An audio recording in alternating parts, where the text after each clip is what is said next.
ये कहानी है जंगल में रहने वाले एक ठग की दो बेटियों की, जो जंगल से गुजरने वाले मुसाफिरों को छल कपट से लूटकर उनका कत्ल कर देती। पर फिर एक दिन एक ऐसा मुसाफिर आया जिससे उन सब की जिंदगी बदल गई। एक गुस्सैल राजा ने अपने पुत्र के किसी दोष के कारण उसे देश निकाला दे दिया। राजकुमार ने दुखी मन से अपने गुजारे के लिए 4 लाल और कुछ स्वर्ण भी अपने साथ ले लिए और भरे हृदय से अपने पिता का महल छोड़ दिया। चलते चलते वो जब शहर से कुछ दूर पहुंचा तो उसे एक साधु का आश्रम दिखाई दिया। राजकुमार उस साधु को दंडवत प्रणाम करके एक तरफ बैठ गया। जब साधु ने उसकी मायूस शक्ल और देह पर कीमती वस्त्र देखे तो साधु ने उससे पूछा, बच्चा तुम कौन हो और यहाँ कैसे आए? राजकुमार बोला, महाराज मैं राजा चंद्रगुप्त का पुत्र महेंद्रगुप्त हूँ। मुझे मेरे पिता ने देश निकाला दे दिया है, इसीलिए मैं परदेश जा रहा हूँ। रास्ते में आपका आश्रम दिखाई दिया तो मेरे मन में आया कि आपके भी दर्शन करता चलूं। साधु ने महेंद्रगुप्त की बात सुनकर कहा, वत्स तुम नेक इंसान हो और परदेश जा रहे हो, इसलिए मैं तुम्हें 4 बातें बताता हूँ। तुम उन बातों पर अमल करना। परदेश में ये बातें तुम्हारे अवश्य ही काम आएंगी। पहली यह कि परदेश में एक से भले 2 होते हैं। दूसरी यह कि परदेश में दूसरे के हाथ का बना खाना मत खाना। अगर खाना भी पड़े तो पहले किसी जानवर को खिला देना। तीसरी बात यह कि परदेश में किसी दूसरे की बिछाई हुई चारपाई पर मत सोना। अगर सोना भी हो तो पहले बिस्तर को अच्छी तरह झाड़ लेना। चौथी बात यह कि यदि कहीं शत्रुओं के फंदे में फंस जाओ तो जहाँ तक हो सके नरमी और ज्ञान की बातें सुनाकर अपना उद्देश्य प्राप्त करना। साधु ने कहा, मेरी ये 4 बातें हमेशा याद रखना। साधु की बातें सुन साधु को प्रणाम कर राजकुमार परदेश चल पड़ा। जब चलते चलते बहुत दिन बीत गए तो वह एक जंगल में पहुंचा। वहां उसने देखा कि एक चील एक कछुए के बच्चे को लेकर उड़ी जा रही है। संयोगवश बच्चा उस चील के पंजे से निकलकर गिर गया। महेंद्रगुप्त ने कछुए के तड़पते हुए बच्चे को देखा तो उसे बड़ी दया आई। उसने मन में सोचा कि इस बच्चे को पालना चाहिए। इस बच्चे को पालने से 2 बातें होंगी। पहली तो यह कि इस बच्चे के प्राण बच जाएंगे और दूसरी यह कि साधु द्वारा कही गई पहली बात भी पूरी हो जाएगी कि सफर में एक से भले 2 होते हैं और इससे बातें करते हुए दिन भी आसानी से बीतेंगे। यह सब सोचकर महेंद्रगुप्त ने बच्चे को अपने साथ ले लिया। अब सफर में उसके साथ वह कछुए का बच्चा भी हो लिया। कुछ दिन के सफर के बाद राजकुमार को एक अच्छा सा स्थान दिखाई पड़ा। उस स्थान पर पहुंचकर उसने कुछ खाया पिया और फिर कछुए के बच्चे से बोला, तुम यहाँ बैठे रहना, मैं जरा थोड़ी देर सो लूं। यह कहकर महेंद्रगुप्त एक पेड़ के नीचे सो गया। उसी पेड़ के ऊपर एक सांप और एक कौवा रहते थे। उन दोनों का यह दस्तूर था कि जब कोई मुसाफिर उस पेड़ के नीचे ठहरता तो सांप उसे डस लेता और कौवा उसकी आंखें निकाल लेता। नाग ने जब सोते हुए मुसाफिर को देखा तो पेड़ के नीचे उतरा और राजकुमार को डस लिया। सांप के डसते ही तुरंत राजकुमार के प्राण पखेरु उड़ गए। कुछ देर में जब कछुए की नजर महेंद्रगुप्त पर पड़ी तो वह उसे मरा देखकर बहुत घबराया और महेंद्रगुप्त के ऊपर बैठकर रोने लगा। तभी कौवा भी पेड़ से नीचे उतरा और ज्यों ही उसने महेंद्रगुप्त की आंखें निकालनी चाही, त्यों ही कछुए ने झपटकर कौवे की गर्दन को मुंह से पकड़ लिया।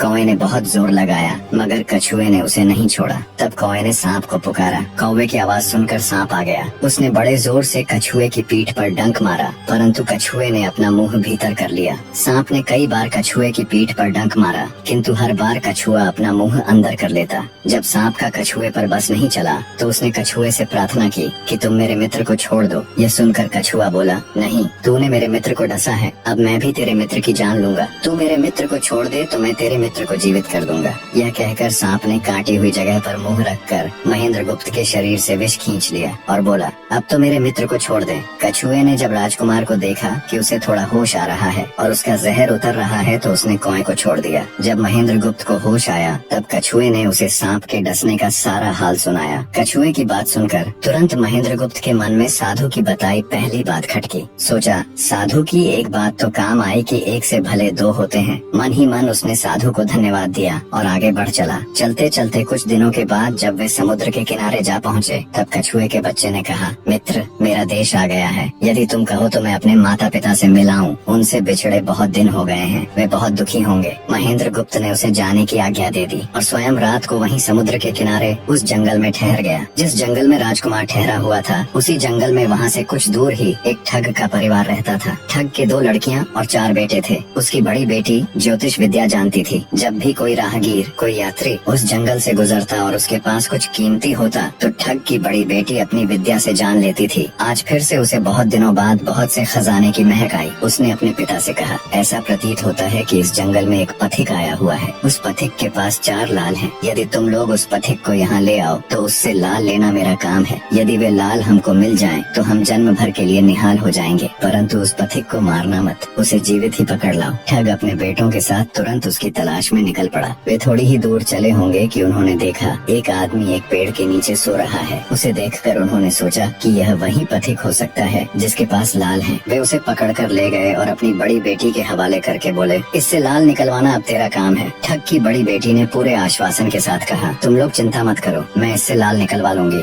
ठग की छोटी बेटी ने जब महेंद्रगुप्त को देखा तो वह दिलोजान से उस पर मोहित हो गई। पहली ही नजर में वो अपना दिल उस नौजवान राजकुमार को दे बैठी। भाइयों के डर से कुछ कह तो न सकी, लेकिन मन ही मन उसको बचाने की युक्ति सोचने लगी। कुछ देर बाद ठग की बड़ी बेटी ने खाना बनाया और उसमें जहर मिला दिया। वही खाना उसने महेंद्रगुप्त को परोस दिया। जब थाली महेंद्रगुप्त के सामने आई तो उसने खाने के लिए निवाला तोड़ जैसे ही उसे खाने को हुआ, तभी उसे साधु की कही गई दूसरी बात याद आई। उसने थाली में से थोड़ा सा भोजन निकालकर कुत्ते के सामने डाल दिया। जैसे ही उस खाने को कुत्ते ने खाया वो तुरंत मर गया। यह देखकर महेंद्रगुप्त ने भोजन नहीं किया। उसने अपने मन में सोचा कि साधु की दूसरी बात भी काम आई। अपनी इस चाल को असफल होते देखकर ठग की बड़ी बेटी को गुस्सा तो बहुत आया, पर वो अपने गुस्से को अंदर ही अंदर पी गई। उसने महेंद्रगुप्त के सोने के लिए पलंग तैयार करवाया और उससे कहा, जाओ पथिक, ऊपर के कमरे में तुम्हारे लिए पलंग तैयार करवा दिया है, अब तुम आराम करो। कई दिनों की सफर की यात्रा के कारण थका हुआ राजकुमार जब ऊपर आया तो उसे बढ़िया धुली हुई चादर पलंग पर बिछी हुई दिखाई दी। सोचा, जो हुआ सो हुआ, कई दिनों के बाद चैन की नींद तो सोने को मिलेगी। वो जैसे ही पलंग पर बैठने को हुआ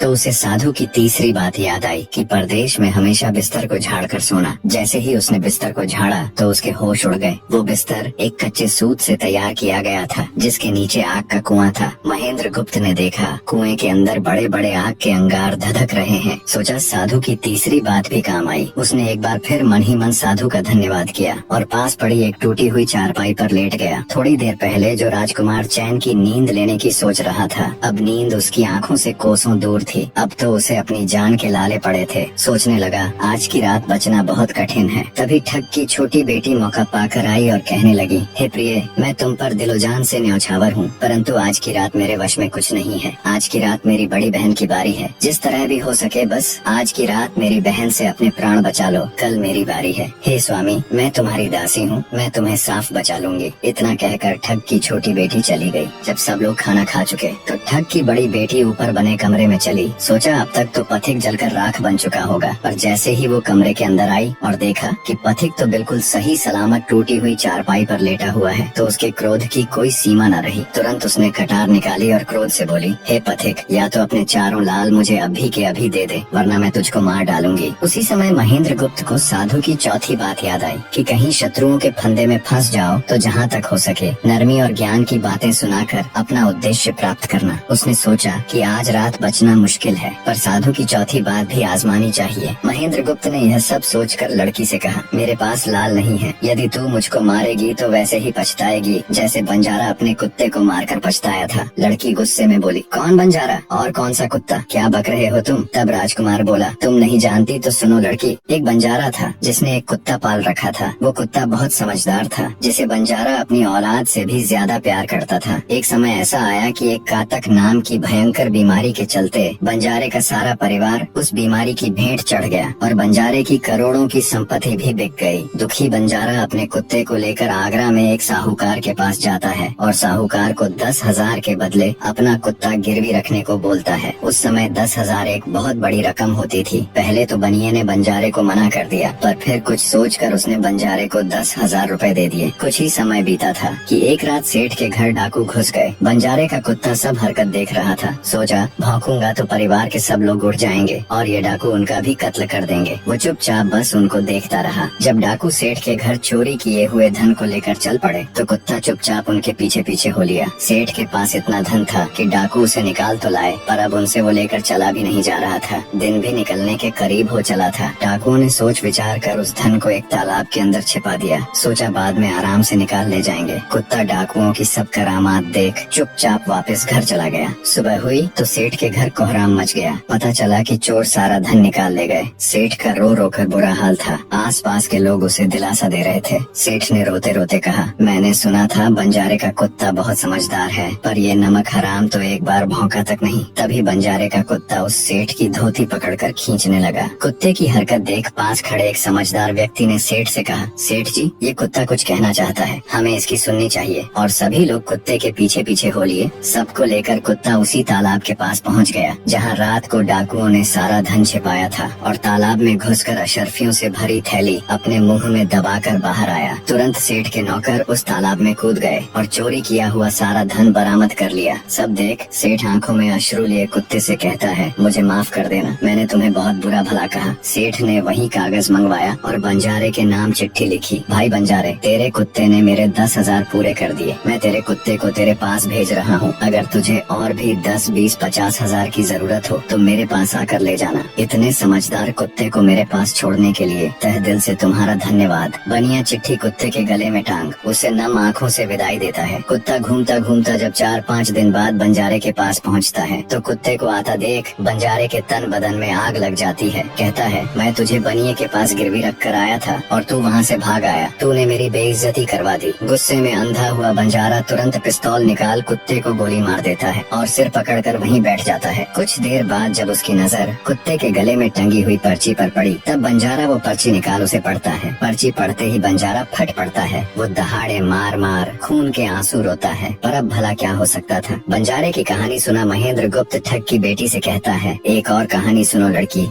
एक राजा के पास एक बहुत समझदार पढ़ाया हुआ तोता था। वह बड़ा चतुर था। एक दिन राजा तोते को अपने साथ गंगा स्नान को ले गया और उसको घाट पर बैठाकर स्वयं स्नान करने लगा। तभी तोते की नजर अमर फल पर पड़ी जो पास ही नदी में बहता हुआ आगे बढ़ा जा रहा था। वह उसको नदी से बाहर निकाल लाया और राजा के आने पर उसको वह अमर फल देता हुआ बोला, महाराज, यह अमर फल है, इसे खा लीजिए। राजा ने कहा, मैं अकेला अमर फल खाकर क्या करूँगा, अपने बाग में लगा दूंगा। जब इसमें फल लगेंगे तब सब कुटुम्बियों को खिला कर अमर कर दूंगा। गंगा स्नान से लौटकर राजा ने वह फल माली को देकर कहा, इस फल को बाग में लगा दो। थोड़े ही दिनों में पेड़ फल फूल गया, उसमें फल लगने लगे। एक दिन एक फल पककर पेड़ से गिरा तो उसे सांप ने सूंघ लिया, जिससे वह जहरीला हो गया। अनजान माली वह अमर फल लेकर राजा के पास आया। राजा फल को देखकर बहुत खुश हुआ और कुछ सोचकर वो फल पहले कुत्ते को खाने को दिया, क्योंकि राजा बड़ा नीतिवादी और विचारवान था। वह जानता था कि बिना सोचे समझे किसी भी वस्तु को खाना ठीक नहीं होता। राजा ने ज्यों ही वह फल कुत्ते को खिलाया, कुत्ता मर गया। यह देखकर राजा ने क्रोधित होकर अपने तोते से कहा, बेईमान तोते, तू हमें जहर देकर मारना चाहता था। ये कहकर राजा ने क्रोध में आकर तोते को मार डाला और माली से कहा, इस पेड़ के चारों ओर घेरा डाल दो जिससे कोई इसका फल न खा सके। एक दिन उसी शहर में एक सास बहू में भीषण लड़ाई हुई। बुढ़िया घर से निकलकर कहने लगी, आज मैं राजा के बाग में जाकर जहर वाला फल खा लूंगी। ये कहकर वह बाग में आई और जैसे ही उसने फल तोड़कर खाया तो वह 16 वर्ष की युवती बन गई। जब राजा को यह समाचार मिला तो उसे सारा माजरा समझते देर न लगी। राजा को बड़ा दुख हुआ। वह कहने लगा, वास्तव में यह अमर फल ही है, मैंने व्यर्थ ही इतने समझदार तोते को मार डाला। इतनी दास्तान कहते कहते सवेरा हो गया। तब ठग की बेटी ने महेंद्र गुप्त से कहा, आज तो तूने मुझे बातों में लगाकर अपनी जान बचा ली, परंतु आज रात मेरी छोटी बहन की बारी है, वो तुझे हरगिज जीवित न छोड़ेगी। जब ठग की छोटी बेटी को पता चला कि महेंद्र गुप्त जिंदा और बिल्कुल सही सलामत है तो उसकी खुशी का ठिकाना न रहा। अपनी बहन को दिखाने के लिए ऊपरी मन से बोली, तुम निश्चित रहो बहन, मैं आज इससे लाल लिए बगैर छोड़ने वाली नहीं हूँ। दिन बीता और रात हुई। तब ठग की छोटी बेटी महेंद्र गुप्त के पास गई और बोली, भगवान का शुक्र है जो तुमने चालाकी से अपनी जान बचा ली। महेंद्र गुप्त बोला, तुम सब ऐसा क्यों करते हो? तब ठग की छोटी बेटी बोली, हमारी तो यही रीति है कि मेरे भाई और बाप मुसाफिरों को पकड़ कर लाते हैं और हम बहनें अपनी चालाकी से उनसे माल हथिया कर उन्हें मार डालती हैं। फिर वह बोली, पर तुम चिंता मत करो, अब मेरी बारी है और मैं तो दिलो जान से तुम्हारी दासी हूँ, तुम्हें जैसा समझ पड़े वैसा ही करो। यह सुनकर महेंद्र गुप्त बोला, प्रिय, तुम भी मुझे देखते ही पसंद आ गई थी। दिल करता है कि हर पल तुम्हारे पास ही रहूं। तुम अपनी बड़ी बहन की तरह नहीं हो, तुम एक नेक दिल औरत हो, तुमसे मेरा कुछ भी छिपा हुआ नहीं है। उसकी बात सुनकर ठग की बेटी ने कहा, तुम कहते हो कि मुझसे कुछ भी छिपा नहीं है, तो फिर वे लाल कहाँ हैं? महेंद्र गुप्त ने कहा, वो चारों लाल मेरी जांघ में है, अगर तुम निकालना चाहो तो निकाल लो। राजकुमार की बात सुन ठग की छोटी बेटी बोली, प्यारे वो लाल तुम्हें ही मुबारक हो। मैं तो तुम्हारी दासी हूँ, तुम्हारे दर्शनों की प्यासी हूँ, मुझे तुम्हारे सिवाय और कुछ नहीं चाहिए। ये सुन महेंद्र गुप्त बोला, जो कुछ तुमने कहा है वह तो सब ठीक है, लेकिन ये प्यार और प्रेम की बातें सब धरी रह जाएंगी जब हमारे शरीर में प्राण ही नहीं रहेंगे, क्योंकि जब तुम्हारे बाप और भाइयों को इसका पता लगेगा तो हम दोनों की खैर नहीं। तब ठग की बेटी बोली, तुम चिंता मत करो, मेरे पास इसका भी उपाय है। आज रात को सबके सोने के बाद हम यहाँ से भाग चलेंगे और कहीं बहुत दूर रहेंगे जहाँ कभी मेरे भाई और बाप पहुँच न सके। महेंद्र गुप्त बोला, पर ये सब होगा कैसे? बोली, यहाँ से निकलने का एक ही उपाय है। मेरे पिता के पास 2 ऊँटनियाँ हैं, उनमें से एक तो दिन भर में 60 कोस चलती है और दूसरी दिन भर में 100 कोस चलती है। तुम उनमें से बड़ी वाली को खोल लाना, तब तक मैं हम दोनों के लिए कुछ धन बांध कर रख लूंगी। जब आधी रात हुई तब महेंद्र गुप्त ऊँटनी को खोलने चला गया। महेंद्र गुप्त ऊँटनी ले तो आया, मगर जल्दबाजी के कारण वह बड़ी के स्थान पर छोटी को ले आया। ठग की बेटी बहुत सा माल लेकर ऊँटनी पर बैठ गई और दोनों चल दिए। ऊँटनी जब चलते चलते 60 कोस पहुंची तो जंगल में रुककर खड़ी हो गई। बीच जंगल में ऊँटनी को खड़ी देखकर महेंद्र गुप्त और ठग की बेटी के होश उड़ गए। ठग की बेटी बोली, अनर्थ हो गया, तुम रात के अंधेरे में बड़ी ऊँटनी की जगह छोटी को ले आए। मेरे पिता और भाई आते ही होंगे, वो हमें नहीं छोड़ेंगे। इधर जब सवेरा हुआ तो ठग ने देखा कि उसकी बेटी और मुसाफिर दोनों गायब हैं। उसने सोचा कि निसंदेह वह बदमाश मेरी बेटी को भगा ले गया है। तबेले में जाकर देखा तो पाया कि छोटी ऊँटनी गायब है और बड़ी वहीं है। सोचा ज्यादा दूर नहीं गए होंगे और ऊँटनी पर सवार होकर उसने उसे तेजी से दौड़ा दिया। थोड़ी ही देर में जंगल में उस स्थान पर जा पहुंचा जहां महेंद्र गुप्त और उसकी बेटी ठहरे थे। महेंद्र गुप्त ने जब उसको आते देखा तो बहुत घबराया और कहने लगा, देखो तुम्हारा पिता आ रहा है, अब उससे प्राण कैसे बचेंगे? लड़की ने कहा, घबराओ मत और जो मैं कहती हूँ उसे ध्यान से सुनो। जाओ, जाकर उस पेड़ पर चढ़ जाओ। जब मेरा बाप तुम्हें पकड़ने के लिए आएगा और पेड़ पर चढ़ेगा तो मैं चुपके से बड़े वाली ऊँटनी पर चढ़कर उसको तुम्हारी डाल के नीचे खड़ा कर दूंगी। तुम कूद कर उस पर बैठ जाना, इस प्रकार हम दोनों बचकर साफ निकल जाएंगे। यह सुनकर महेंद्र गुप्त तुरंत पेड़ पर चढ़ गया। तब तक ठग भी वहाँ आ पहुँचा। पिता को देख उसकी बेटी ने फंड करते हुए कहा, पिताजी ये दुष्ट मुझे धोखे से यहाँ भगा लाया, आप इसे छोड़ना नहीं। ये सुन गुस्से से तिल मिलाया ठग महेंद्र गुप्त को पेड़ पर चढ़ा देखकर ऊँटनी से उतरा और उसे पकड़ने के लिए पेड़ पर चढ़ने लगा। बाप के ऊँटनी से उतरते ही मौका देख ठग की बेटी ऊँटनी पर चढ़कर उसे महेंद्र गुप्त की डाल के नीचे पेड़ के पास ले आई। महेंद्र गुप्त तुरंत कूद कर उस पर बैठ गया। महेंद्र गुप्त के बैठते ही ठग की बेटी ने ऊँटनी को दौड़ा दिया। ठग हाथ देखता रह गया। ठग की बेटी और महेंद्र गुप्त कई दिनों का रास्ता तय कर एक शहर में पहुँचे और दोनों वहीं बस गए। वहाँ महेंद्र गुप्त ठग की बेटी के साथ आराम से दिन गुजारता रहा और जब उसके देश निकाले की अवधि पूरी हो गई तब वह उसको लेकर अपने राज्य चला गया और उसके साथ शादी कर हंसता खेलता जीवन व्यतीत किया। निष्कर्ष, महेंद्र गुप्त और ठग की बेटी की यह कथा हमें यह सिखाती है कि प्रेम और विश्वास का बंधन सबसे मजबूत होता है। जब बुद्धिमत्ता, धैर्य और निस्वार्थ प्रेम मिलते हैं तो असंभव को भी संभव बनाया जा सकता है। जीवन में चाहे कितनी भी कठिन परिस्थितियां क्यों न आए, सही निर्णय, संयम और परस्पर विश्वास हमें हर संकट से बाहर निकाल सकते हैं।